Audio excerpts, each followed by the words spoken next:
Lieutenant Mara Voss stood alone on the command deck of the exocarrier Ars Vengeance, her reflection ghostly against the viewport's darkened glass. Below her, spinning slowly in geosynchronous orbit, lay Earth's great wheel of habitats, the towering O'Neill cylinders, ringed cities that bathed in sunlight captured from colossal mirrors. A generation ago, these arcologies had epitomized humanity's triumph over gravity and isolation. Tonight, they were monuments to grief. A hush fell over the deck as Mara's holo-display blinked to life. In the center, the emblem of the galactic Concorde, a pair of interlocked rings encircling a dove hovered in pale blue light, its idealistic promise of peace and mutual respect now feeling like a cruel joke.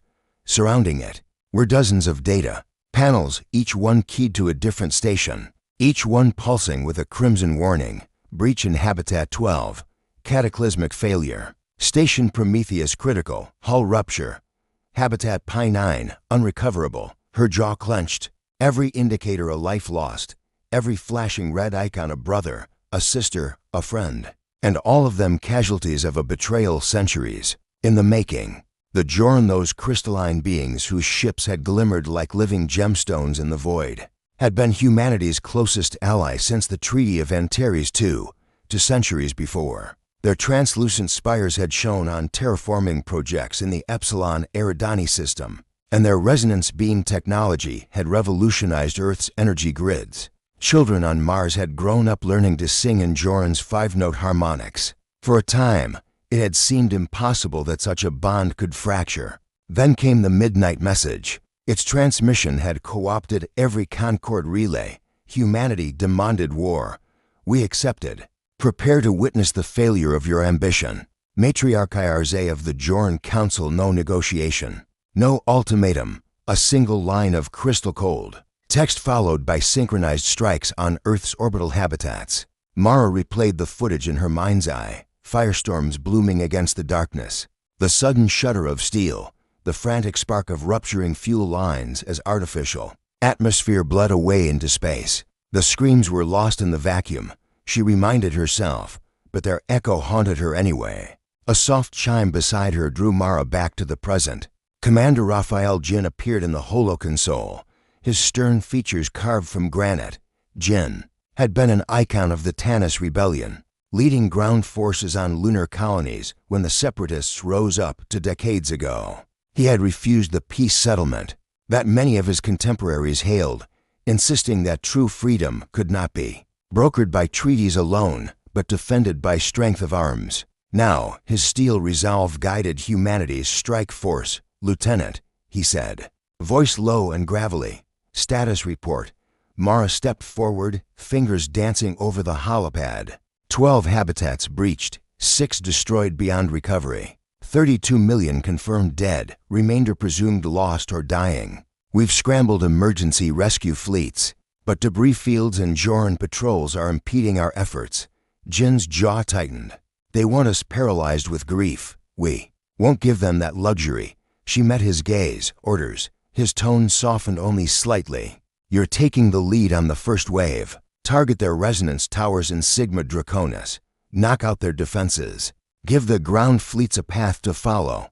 Mara's heart clenched. This was the moment she'd trained 4 years of tactical simulations, slipspace maneuvers, close quarters combat drills on frozen moons. Yet every simulation had ended with the enemy's surrender or escape. Tonight, there would be no prisoners. Understood, Commander, she said, voice steady. Later, Mara wandered the empty corridors of the Ars, her boots echoing against the steel grate floor. The ship was a cathedral of war machines, rows of torpedo tubes that could swallow a frigate whole, plasma generators humming with barely contained power, and overhead, the bay doors that led to fighter hangars where the pilots were preparing themselves for bloodshed. She paused outside the medical bay, where a handful of corpsmen were tending to refugees from the ruined habitats.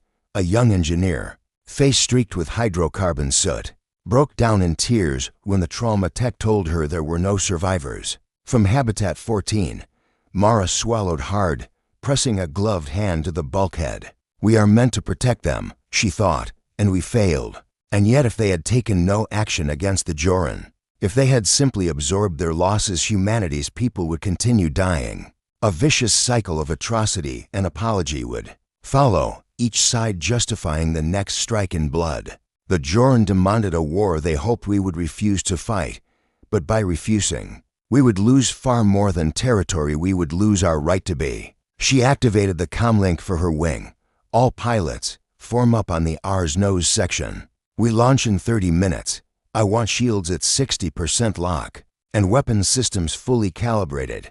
Magistrate protocols are suspended fire at. We'll seal the corridors and move to extraction only on my command. A chorus of affirmatives crackled in her ears. These were the faces she saw when she closed her eyes.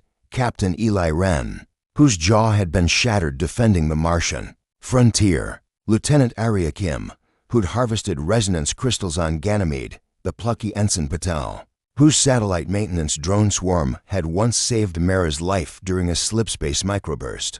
They obeyed without question, ready to answer her call. She let the calms go silent and allowed herself one moment of prayer, a vestige of old religious tradition. "Forgive me," she whispered, "for I can do nothing else but deliver justice as best as I know it." Then she squared her shoulders and walked toward the hangar.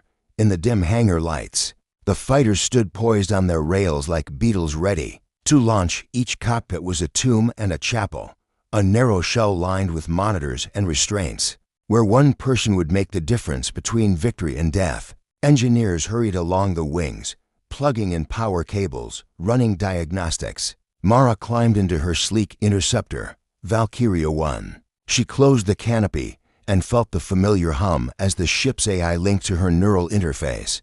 Data streams filled her vision: hull integrity, thruster status, weapons calibration, even her own bio readings. She took a breath, tasted the recycled air.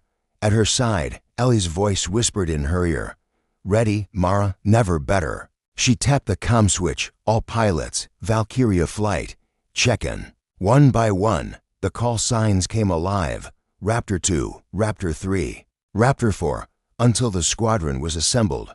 The rails retracted, the fighters rose. Through the hangar bay doors she saw the black of space sprinkled with distant stars, and beyond them, the violet shimmer of the fleet's slipspace rift. "Slip drive in 3, 2, 1, Mara counted down, then felt the press at her back as Valkyria 1 plunged through the fold. In an instant, Earth was gone, and before her lay a field of diamond-studded asteroids circling a pale sun. Sigma Draconis awaited, and with it, the first true test of humanity's will.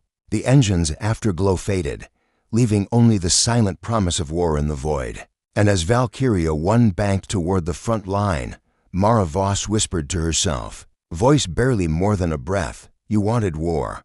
Now you'll see what it truly means." The hangar aboard Ars Vengeance thrummed with controlled chaos under flickering floodlights. Crews in gray fatigues and exosuits raced between parked fighters, each sleek, razor-winged Valkyria-class interceptor humming softly in standby. Plasma torpedo canisters sat stacked on mobile racks, their magnetic seals glowing faint orange as technicians calibrated yield and trajectory profiles. Across the cavernous bay, an array of shuttlecraft and cargo haulers waited to offload reserves of fusion pellets, antimatter charges, and spare hull plating for the ahead-of-curve engagement. Lieutenant Mara Voss stepped onto the catwalk overlooking the hangar floor. The pilots, nearly 500 souls, drawn from Earth's finest squadrons, lined up like a phalanx of determined ghosts. Their visors reflected her silhouette, a lone figure against the sheer scale of the machine she commanded, at precisely 450 hours, spanning 15 minutes before their scheduled slip drive jump. Commander Raphael Jin joined her, bearing the weight of half a galaxy in his stare. He tapped the console. A holographic display sprang to life above the sleek fighters, projecting a three-dimensional schematic of the Sigma Draconis asteroid belt. Massive crystalline bastions, Joran resonance towers dotted the field in concentric rings. The Joran have fortified each node, Jin explained. Their beam emitters can carve through our armor in seconds. We need to sever their power links before they can converge on the ground fleets. Mara activated her own wrist-mounted holo. Overlaid on the belt map were the planned ingress corridors. For 5 squadrons, Valkyria, Raptor, Harrier, Phoenix, and Spectre, each path threaded between debris fields and naturally occurring asteroids, exploiting gravitational slingshots to mask approach signatures. Valkyria flight will strike the outer ring, she said, voice calm but taut. Raptor and Harrier hit the middle nodes. Phoenix and Spectre form the hammer blow at the inner bastion. A chorus of affirmative rippled through the hangar's PA system. Mara's mind raced through final calculations, shield harmonics, torpedo ignition delays, wingman coordinates, each variable carried lives. Each misstep would cost them dearly. 0505 hours. Hangar bay, the catwalk doors slid open with a pneumatic hiss, revealing a corridor led by armored bulkheads. Mara strode along, her boots thudding against grated steel. Round her, Marines in exosuits, manned flak turrets, scanning the hangar's rim for potential boarders and almost needless precaution. Yet in wartime, paranoia was a constant companion. At the launch tube doors, she paused. The first Valkyria 1 rested on its rails, its nose laden with twin plasma torpedoes. Engineers in vacuum-rated suits sealed canopy locks, then ducked away as the fusion igniters engaged. The tube doors slid open, revealing the inky void beyond, punctuated by distant starlights. A massive, swirling violet rift, the fleet's slipspace gateway, hovered just beyond the launch port. Lieutenant Voss, Captain Eli Wren's voice crackled in her helmet comm. Systems green on Valkyria 1. We're good to go. She nodded, heart pounding. Launch on my mark. 3, 2, 1. A deep thump shook the deck as Valkyria 1 rocketed out into the vacuum. Plasma torpedoes beaming into position behind its wings. One by one, across the bay, fighters erupted into the void in a choreographed torrent of light and shadow. The R's armored shutters sealed shut, and the stillness that followed felt as monumental as the calm after a storm. Slipspace entry in the blink of an eye. Mara's visor HUD shifted from hangar data to spatial coordinates. The stars warped into streaks of light. Slipspace was disorienting. Reality itself seemed to ripple. Time and distance compressed into a singular corridor. Systems flagged minor temporal distortions in the neural interface. Mara willed herself to focus, grounding on the mission. Seconds later, the rift collapsed behind them. The fleet emerged mere kilometers from the outermost resonance tower of Sigma Draconis. A crystalline bastion the size of a moon glittered in the pale light of its sun, its surface etched with angular channels guiding resonance beams to strategically placed emitters. Contact! Raptor 2's voice broke the brief hush. Joran interceptors inbound, bearing down on our 6. Below and above, dozens of spiked-hulled enemy fighters advanced. They glinted like living diamonds, weaving through dense asteroid cover with inhuman precision. Mara's HUD marked hostile signatures in crimson. She gripped her stick, shield cells to full, weapons hot. Valkyria 1 to lead, follow my vector and keep formation. We'll bait them into our kill zone. She banked left, weaving around. A tumbling asteroid. The Joran pursuers followed, resonance pulses flashing ahead of them like starlight sliced in half. Mara fired point defense lasers, carving shallow grooves into the crystalline hull of the lead interceptor. It shattered into shards that glinted in the void. The ambush was on. From ambush points behind boulders, Harrier and Phoenix squadrons unleashed volleys of plasma torpedoes. Explosions bloomed, throwing crystalline fractals into cascading fireworks. Enemy wingmen reverse thrust, resonance beams slicing through torpedo fire in mid-flight. Each collision sent shockwaves that rattled Mara's cockpit. Adrenaline sharpened her senses. She toggled torpedo release armament, target locking a middle node. Resonance tower visible through the asteroid belt. All fire at will, she transmitted. Dozens of torpedoes streaked away, trailing orange contrails. Impact. A shuddering pulse emanated outward as the tower's crystalline core ruptured, spewing energy in a brilliant flare. Tower down, Raptor 3 cheered. But the Joran were not yet broken. Their interceptors swarmed in tighter, targeting vulnerable torpedo platforms. Mara felt her shields dip. Alarms droned. She executed a spiraling evasive maneuver, using the gravitational pull of a small asteroid to whip her round. She swung her nose toward the enemy fighters approaching her flank. Engage.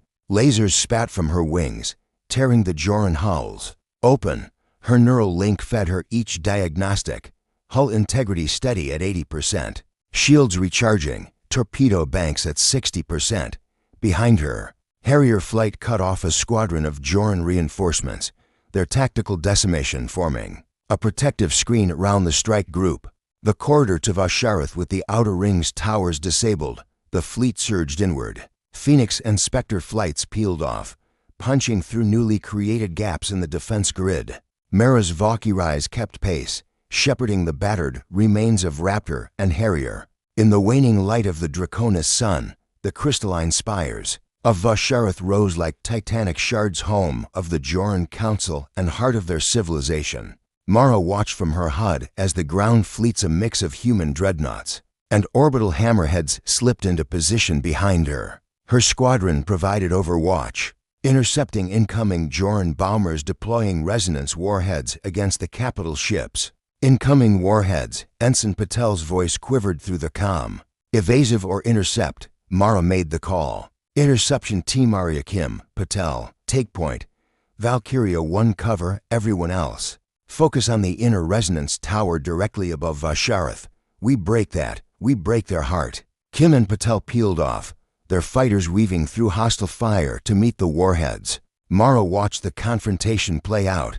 Agile maneuvers, point defense lasers lancing through missiles. The warheads detonated prematurely, 24. Explosions blossoming harmlessly in the void. Seizing the moment, Mara and her wing closed on the inner tower. The structure loomed vast and intricate, each facet a technological marvel. She keyed her targeting pod. Plasma torpedoes launched in synchronized pairs. The first impact carved a gouge, the second detonated at the core. A massive fracture ran the length of the crystal spire before it crumbled, sending glittering shards tumbling toward the planet below. A collective cheer shook her comlink. 2 towers down, 1 to go, and then the path would be open for orbital bombardment of Vashareth itself. But there was no celebration, only the hiss of recharging systems and the glare of oncoming Joran survivors rallying for a final stand. Mara straightened in her seat, resolve hardening like forged steel. Stay sharp, she ordered. We're not done yet. Let's finish this. With that, Valkyria 1 plunged back into the fray, the firebreak fleet roaring its defiance in the silent, star-speckled expanse. Through the swirling haze of fractured asteroids, the battered remnants of the firebreak fleet surged toward the heart of the Sigma Draconis system. Above them, the crystalline city of Vashareth glittered like a fractured gemstone, its spires refracting the pale light of the system's twin suns into cruel rainbows that danced across every hull and viewport. Flanking the city were 3 colossal Joran command ships, command leviathans, whose resonance cores pulsed with a soft, almost hypnotic glow. Disable those cores, and Vashareth's defenses would collapse. Lieutenant Mara Voss hovered on the edge of the outer battle zone, Valkyria 1's hull scorched from earlier skirmishes. Her HUD painted the 3 command ships in blazing crimson target boxes, Amesha, Krivar, and Ulaxarin. Each ship bristled with emitters and resonance cannons capable of shattering an Earth cruiser in seconds. Between them and her squadron swarmed dozens of crystalline interceptors, fan-shaped drones that shimmered like living prisms. All right, Valkyria flight, Mara's voice crackled over the comm, calm but taut. Our objective is to split their triangle. We draw Amesha and Krivar into the rubble fields. Spectre flight goes for Ulaxarin core. Raptor and Harrier cover our 6. Phoenix hold reserve. Her wing rippled into motion, banking around a jagged ring of asteroids. Resonance beams sliced the void ahead of them in slow, ear-splitting arcs. Mara tightened her grip on the throttle, guiding her fighters through a gauntlet of crystalline shards and energy pulses. A stray resonance beam sheared through the wing of Valkyria 2, sending it tumbling into the belt. A frantic collision of metal and crystal flashed across her HUD, then silence. Valkyria to down, whispered Captain Eli Wren. His tone was flat, regret lacing every word. She won't be getting up. Mara swallowed the lump in her throat. Each loss sharpened her resolve.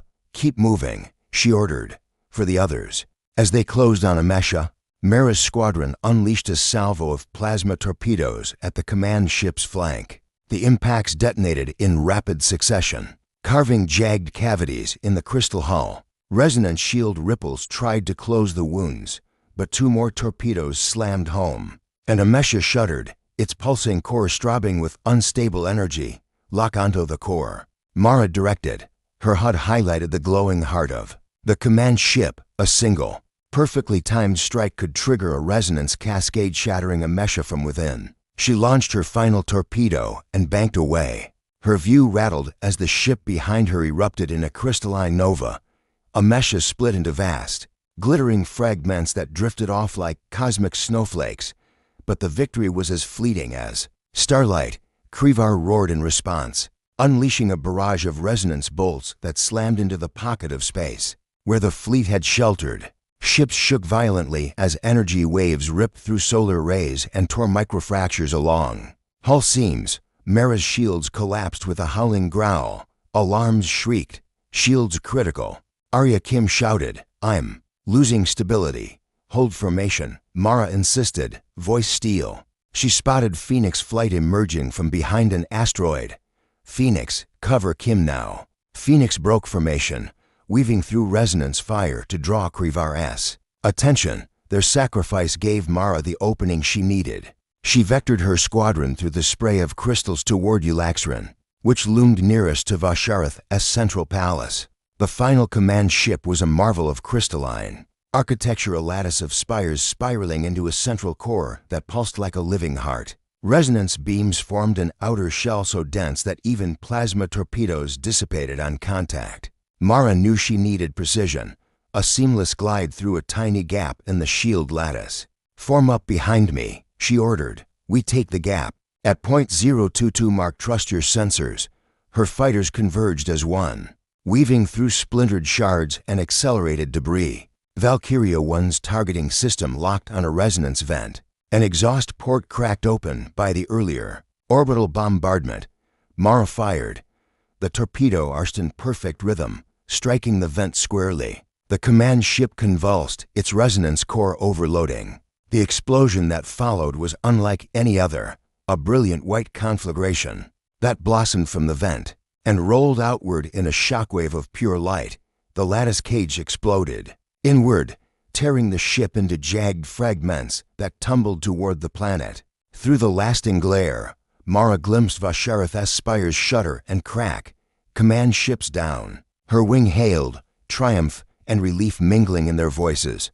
Yet there could be no triumph in space. The Jorn defenders, bereft of guardian behemoths, swarmed en masse, resonance drones homed in, their fan-like wings beating furiously as they closed on the human fighters. Mara spun Valkyria 1 in a tight spiral, lasers cutting arcs through the void. Her shields rebounded, her hull moaning under the strain of evasive twists. Evade and regroup. She barked, wrapped her flight, cover our tail. Human fighters ricocheted among the asteroids, weaving through a kaleidoscope of flying crystal and shifting shadows. The resonance drones struck like locusts, their beams spitting arcs of purple-white light. Mara felt a blast near her tail, shaking her cockpit violently. She saw a streak of sparks cascade down her canopy as a drone's beam grazed the portside sensor ray. "All fighters regroup over the southern corridor," she transmitted, voice resolute. "We jump to orbit and clear the way for the ground." Fleets, one by one, the wounded fighters rallied, gathering behind her along the prescribed vector. The last resonance drones sputtered out as Mara's wing formed tight formation. With a final glance at the battered remnants of the command ships, she engaged the slip drive. In an instant, the mortars of war fell silent. The void returned to its indifferent stillness, save for the drifting shards of crystalline ruin. But on the battered horizon, the silhouette of Vasharith loomed, its spires fractured and smoking yet defiantly standing. The siege of crystalline thrones had begun in earnest, and humanity's vengeance would now be tempered by the grim reality of conquest. To break an enemy's will was one thing, but to occupy their world would demand far more than firepower. As Valkyria 1 glided toward orbit, Mara Voss allowed herself the smallest moment of reflection. They had shattered the thrones, but in doing so, They had unleashed a chain of destruction that could devour both conqueror and conquered alike, and somewhere within the broken heart of Vashareth, a new, darker reckoning was already taking shape. The Ars Vengeance held orbit above Sigma Draconis' innermost world, its hull pockmarked from residual resonance pores and stray crystalline shrapnel.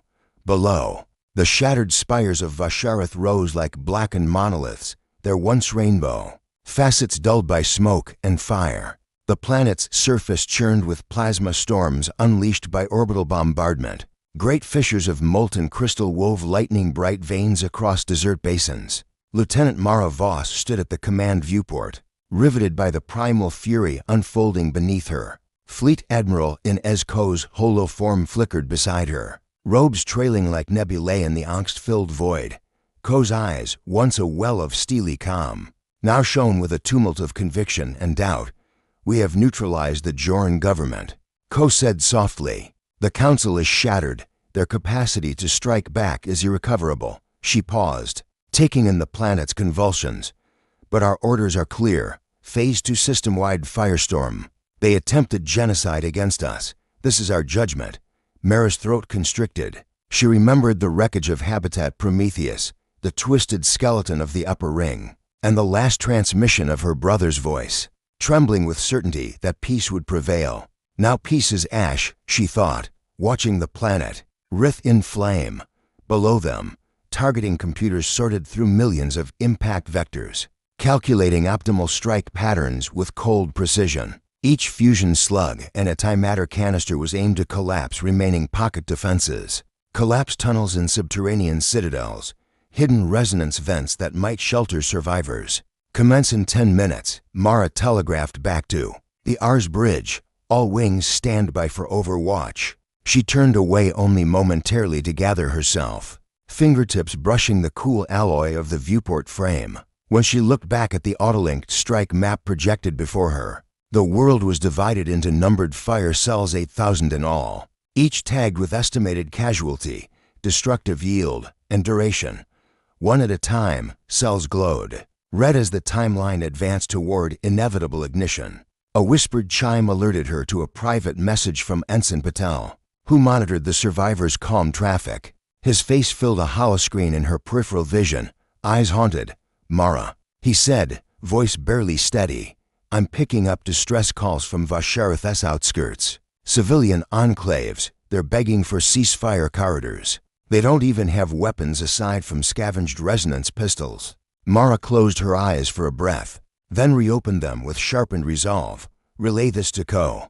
Request hold on as many cells as possible to create safe zones. I'll propose a limited humanitarian window." Patel's nod was tense. "Understood. But Admiral Ko has already cued the main salvo. Any pause will delay the entire timeline."